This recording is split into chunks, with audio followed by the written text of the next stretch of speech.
Welcome back to GS Success Point.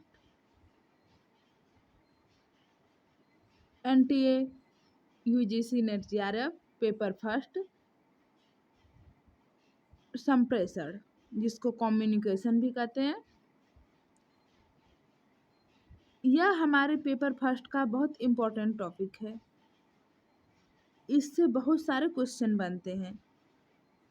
तो आइए आज इसी टॉपिक को समझते हैं कि क्या है संप्रेषण और हमारे NTA नेट JRF के क्वेश्चन पेपर में संप्रेषण से कौन कौन से पार्ट पूछे जाते हैं और कैसे एग्जाम में क्वेश्चन आते हैं। इन सभी पार्ट को समझने के लिए आइए संप्रेषण को समझते हैं।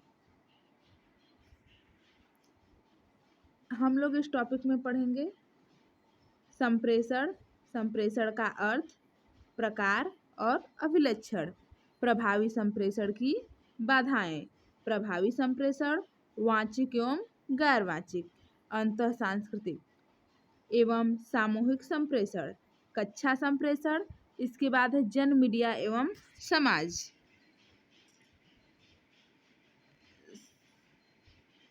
संप्रेषण का इतना टॉपिक हम लोग इसके अंतर्गत पढ़ने वाले हैं।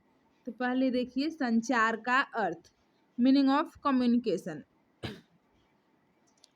संचार का तात्पर्य एक व्यक्ति से दूसरे व्यक्ति तक अर्थपूर्ण संदेश का संप्रेषण है। हमारे अनुभव, विचारों, संदेश, दृष्टिकोण, मत, सूचना, ज्ञान आदि का परस्पर मौखिक या लिखित सांकेतिक आदान प्रदान संचार के अंतर्गत आ जाता है। संचार के अंग्रेजी पर्याय कम्युनिकेशन शब्द की उत्पत्ति लैटिन भाषा के कम्युनिस शब्द से हुई है, जिसका अर्थ समुदाय होता है। कम्युनिस्ट प्लस कम्युनिकेयर बराबर कम्युनिकेशन।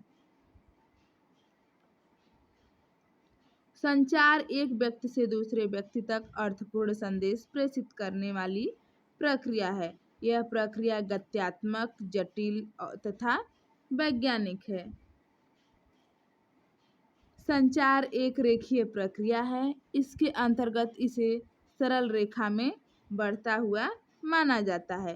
टेलीफोन रेखीय संचार का उदाहरण है। जैसे अ कोई संदेश भेज रहा है और ब उसे ग्रहण कर रहा है। प्रेषक सेंडर, जिसे प्रेषक अ हो गया, इसे सेंडर भी कहते हैं। और मैसेज, इसके बाद मैसेज यहाँ से जा रहा है, इसके बाद प्राप्तकर्ता यानी रिसीवर के पास पहुँचता है। देखिए यह है संचार की पूरी प्रक्रिया। यानी पहले सेंडर है, सेंडर, इसके बाद MSG मैसेज, फिर होता है रिसीवर जो रिसीव करता है। संचार की इस प्रक्रिया में संदेश भेजने वाला व्यक्ति प्रेषक यानी सेंडर, जबकि सूचना प्राप्त करने को संदेश और प्राप्तकर्ता रिसीवर कहा जाता है। अभी हमने आपको बताया।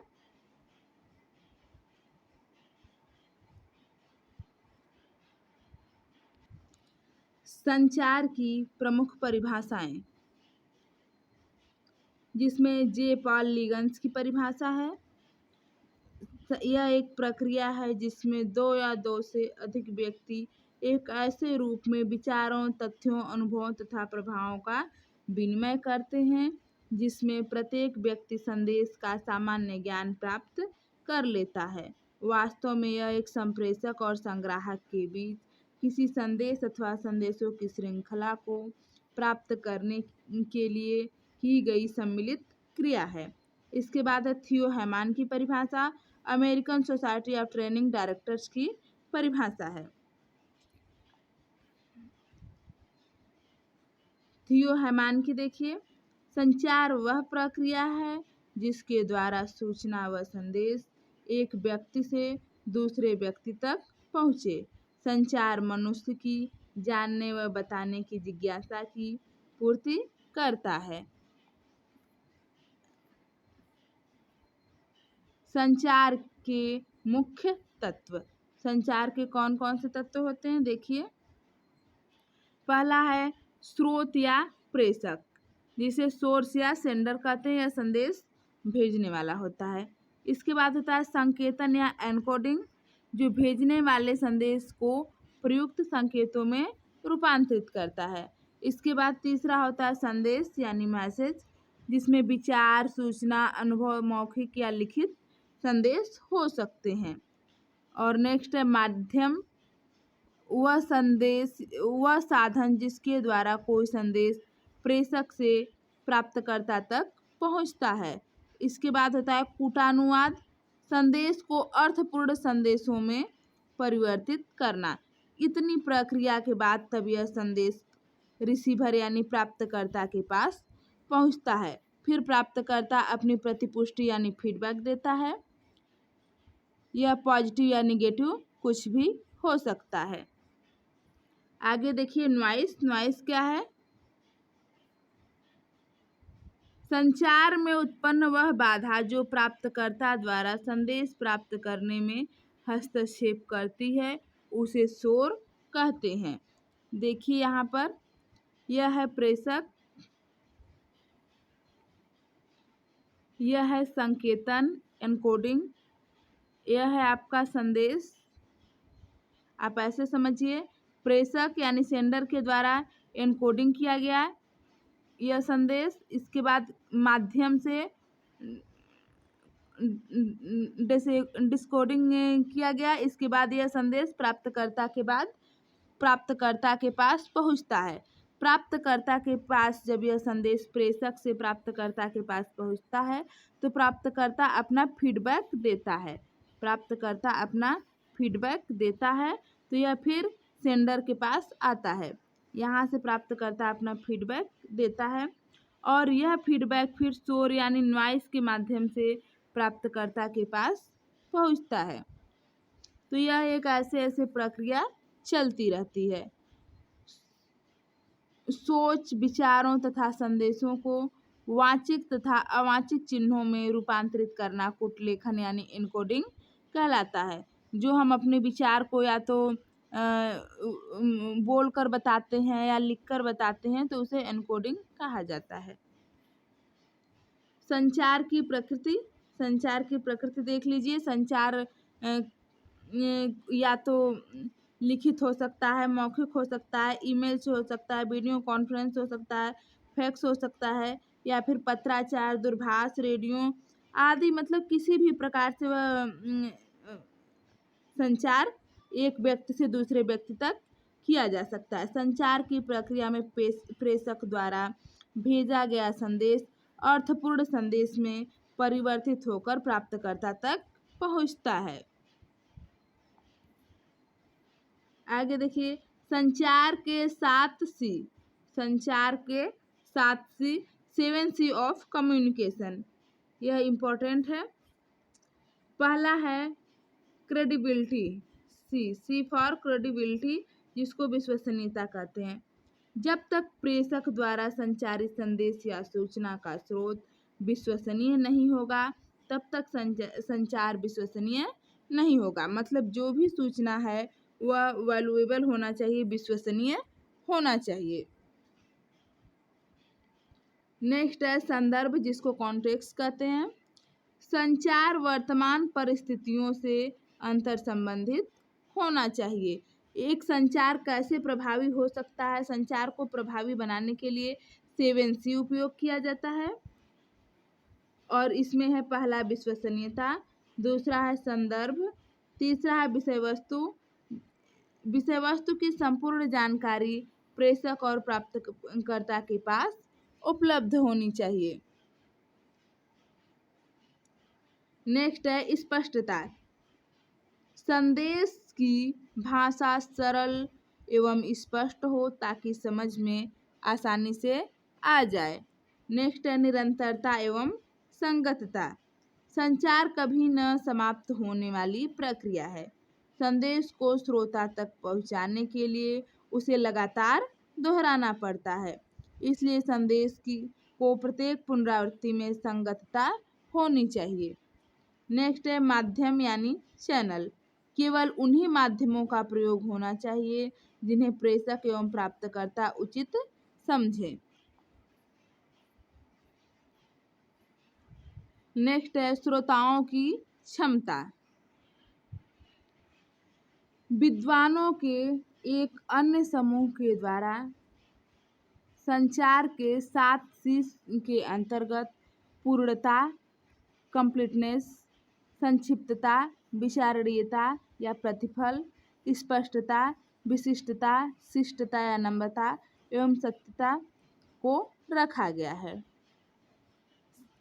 मर्फी, हिल्डेब्रांड एवं थॉमस के शब्दों में 7 C की जानकारी और इनका प्रयोग आपको उत्तम संचारकर्ता बनाने में सहायक होगा।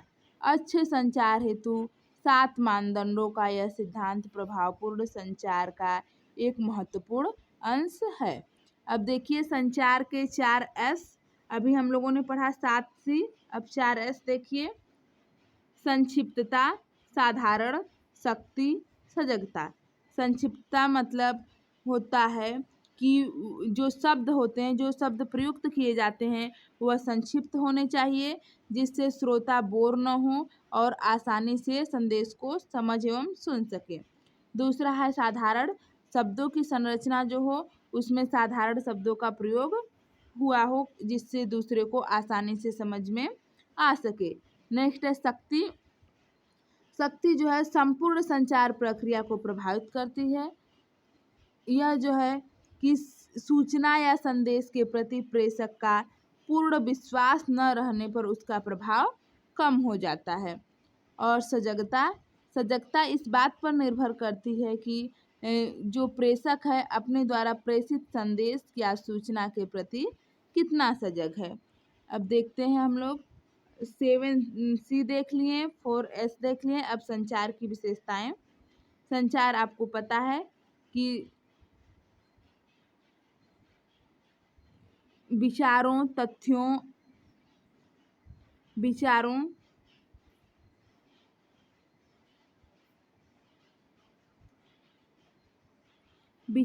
तथ्यों, मतों का आदान प्रदान शामिल है इसमें।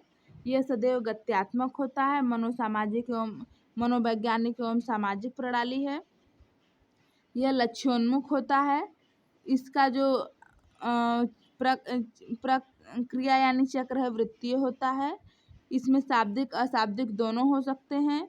यह एक मार्गी और द्विमार्गी हो सकता है। यह सब संचार की विशेषताएं हैं।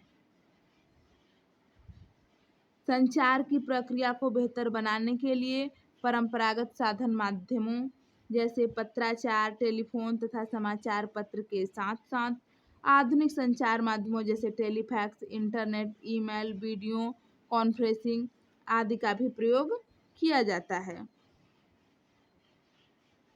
संचार में प्रभावी श्रवण के मूल कारक हैं विचारों को स्वीकार करना, विमर्श करना और मुक्त प्रश्न पूछना।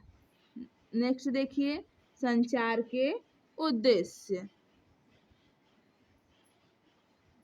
संगठन में कार्यरत सभी कर्मचारियों के मध्य जानकारी और समझ विकसित करना। अभिवृत्ति सर्वेक्षण, कार्य निष्पादन रिकॉर्ड तथा विद्यार्थियों की उपस्थिति द्वारा संप्रेषण की प्रभावशीलता का पता लगाना, यह सब इसके उद्देश्य होते हैं। आगे देखिए संचार के प्रकार।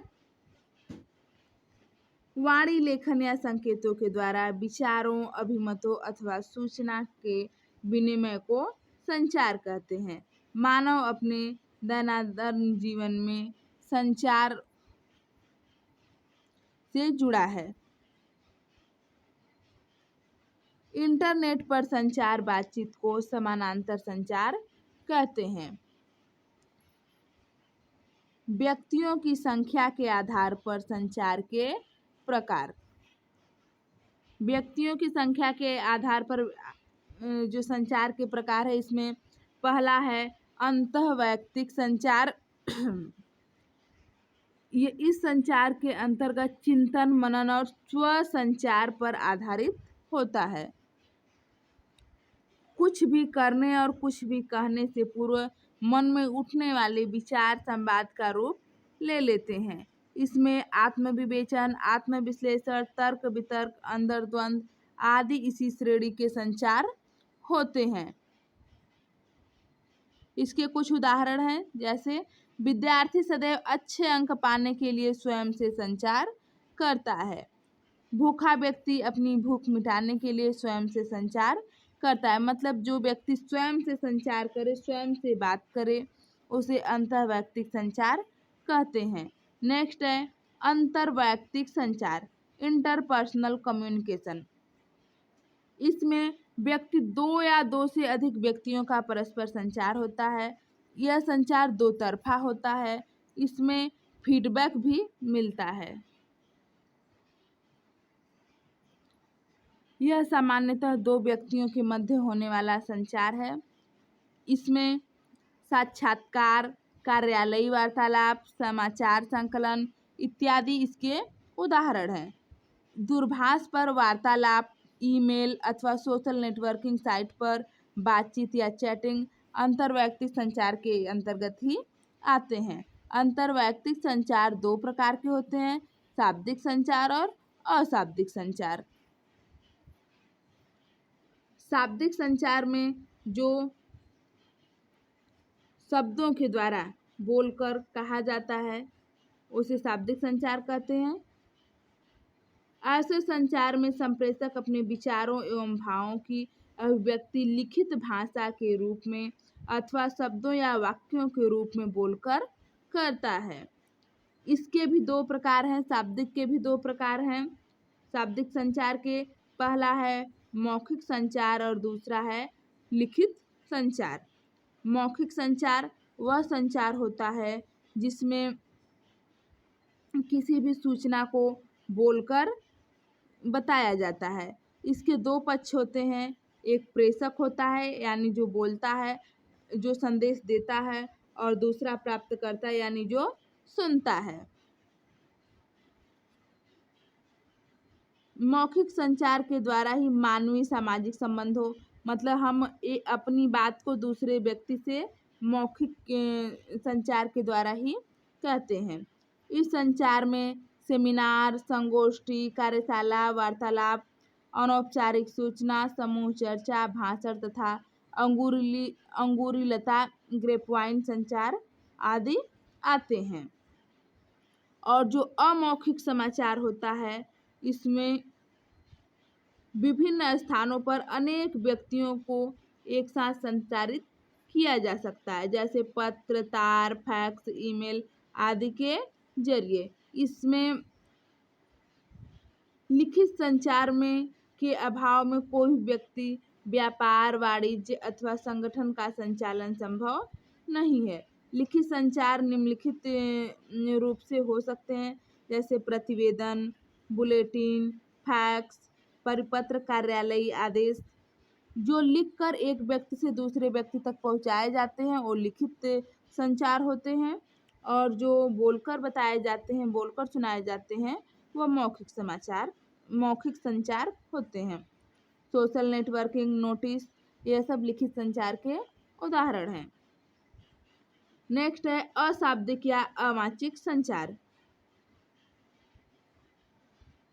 इसमें व्यक्ति संदेश को प्रेषित करने के लिए भाषा के अतिरिक्त अशाब्दिक व्यवहारों या संकेतों, जैसे शारीरिक मुद्रा, चेहरे की अभिव्यक्ति, आवाज के उतार चढ़ाव आदि का उपयोग करता है। ऐसे संचार को अशाब्दिक या अवाचिक संचार कहते हैं। इसमें संकेत, प्रतीक, कूट, रंग आदि का प्रयोग किया जाता है।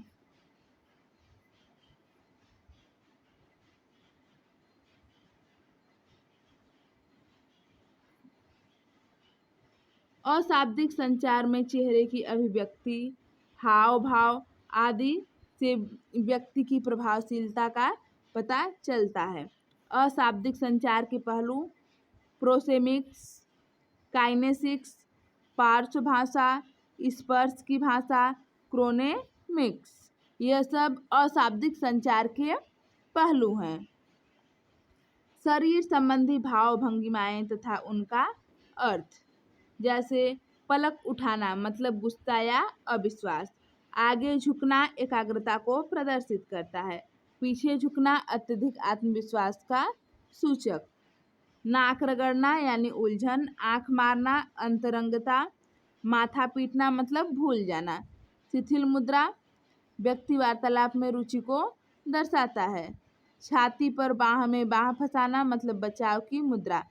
चश्मा उतार कर रख देना मतलब सुनने की इच्छा नहीं। आँख सिकोड़ना मतलब अस्वीकृति।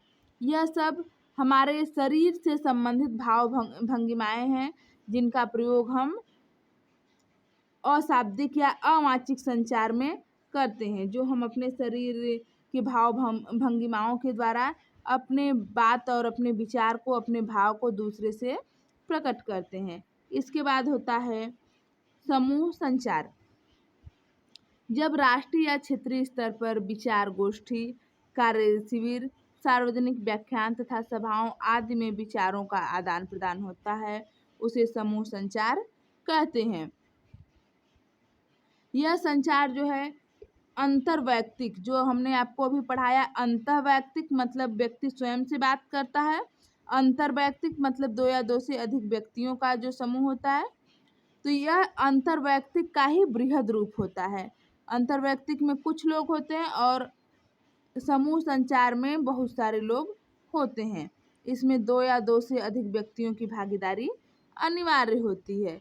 इस संचार में शोर की समस्या के कारण प्रतिपुष्टि धीमा और व्यवधानपूर्ण हो जाता है।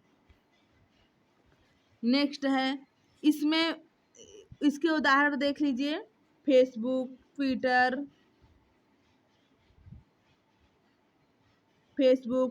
व्हाट्सएप आदि इसके समूह संचार के उदाहरण हैं। और इसके अतिरिक्त वाद विवाद, नाट्यशाला, समूह अवलोकन, सिनेमा, फोरम, ये सभी समूह संचार के उदाहरण हैं। नेक्स्ट है जनसंचार, जिसको मॉस कम्युनिकेशन भी कहते हैं। यह जन और संचार दो शब्दों से मिलकर बना है।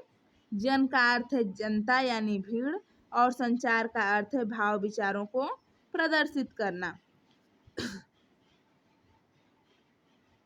इसमें जो है जन समूह से बातचीत किए जाने वाले संप्रेषण को मास लाइन कम्युनिकेशन कहा गया है। इसकी परिभाषाएं कुछ दी गई हैं, आप देख लीजिए। जॉर्ज ए मिलर की परिभाषा है, जनसंख्या का अर्थ सूचना को एक स्थान से दूसरे स्थान तक पहुंचाना है। देखिए संचार की प्रक्रिया में कौन कौन शामिल है। संचार की प्रक्रिया में जनसंचार के अनेक माध्यम अत्यंत प्रभावी रूप से अपना कार्य करते हैं, जैसे पत्र पत्रिकाएं, दूरभाष, आकाशवाणी, दूरदर्शन, तार पत्र, कंप्यूटर, मोबाइल इत्यादि माध्यम। समाचार पत्र अतुल्यकालिक जनसंचार माध्यम का उदाहरण है। इस फिगर को समझने की कोशिश कीजिए। यहाँ पर है सेंडर यानी संचारक, यह संदेश को भेजता है। इसका माध्यम कुछ भी हो सकता है, मोबाइल फोन, टेलीफोन, ईमेल, कुछ भी इसका माध्यम हो सकता है। अब माध्यम से पहुँच गया संदेश रिसीवर के पास यानी प्राप्तकर्ता के पास। यहाँ से रिसीवर का प्रभाव पॉजिटिव निगेटिव कुछ भी हो सकता है, और उस प्रभाव से जो रिसीवर है वह प्रतिपुष्टि यानी फीडबैक देता है। यह फीडबैक फिर सेंडर यानी संचारक के पास चला जाता है, जो कि सूचना को भेजा रहता है। तो यह एक ऐसे प्रक्रिया चलती रहती है, इसे ही संचार की प्रक्रिया कहते हैं।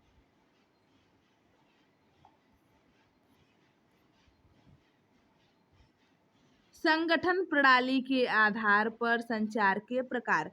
अभी हमने व्यक्तियों के आधार पर पढ़ा। व्यक्तियों के आधार पर तो अंतर्वैयक्तिक, अंतर्वैयक्तिक और समूह संचार, जनसंचार, यह सब हम लोगों ने पढ़ा। अब देखिए औपचारिक संचार। यह काफी सोच समझकर किया जाने वाला संचार है। इसे आधिकारिक संचार भी कहते हैं। इसमें प्रेषक जो है ज़्यादा प्रभावी होता है। इसके 3 प्रकार हैं, ऊर्ध्वाधर, क्षैतिज और तिर्यक संचार। तो ऊर्ध्वाधर संचार देखिए, यह अधीनस्थ कर्मचारियों से उच्च कर्मचारियों की ओर तथा इसके उल्टे क्रम में चलने वाला संचार ऊर्ध्वाधर संचार कहलाता है। इसके 2 प्रकार हैं, आरोही व अवरोही। एक तो यह अधीनस्थ कर्मचारियों से उच्च कर्मचारियों की ओर जाएगा और दूसरा उच्च कर्मचारियों से अधीनस्थ कर्मचारियों की ओर। यह है अवरोही आरोही और यह है अवरोही।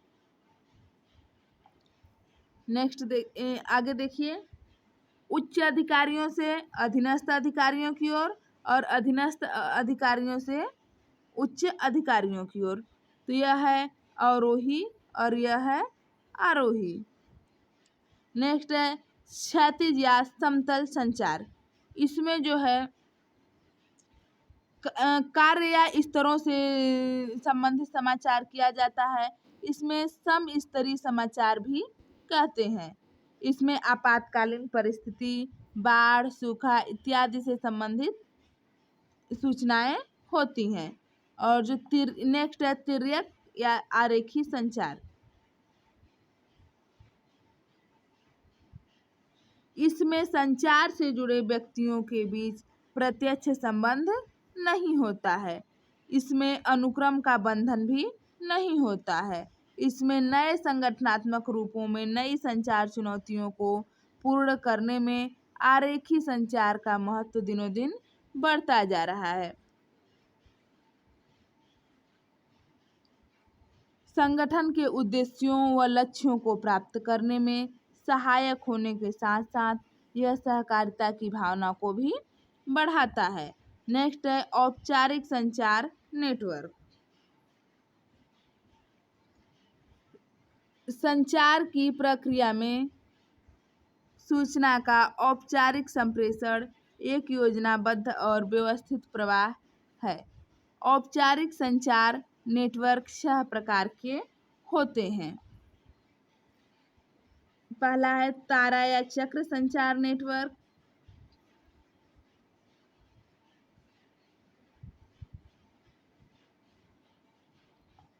नेक्स्ट है श्रृंखला संचार नेटवर्क। इसके बाद है वाई आकार संचार, उल्टा भी संचार, वृत्त संचार नेटवर्क और सभी मार्ग नेटवर्क। इसके बाद है अनौपचारिक संचार। यह सब हम लोग अपने नेक्स्ट वीडियो में पढ़ेंगे। त्रुटिपूर्ण शब्दों की अभिव्यक्त संदेश, तकनीकी भाषा का प्रयोग और संगठनात्मक बाधाएं, अवरोध, यह सब हम लोग अपने नेक्स्ट वीडियो में पढ़ेंगे। आज के लिए इतना ही।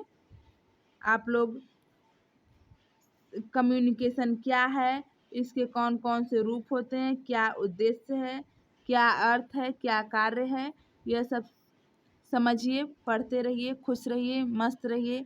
धन्यवाद। शुभ रात्रि। जय हिंद।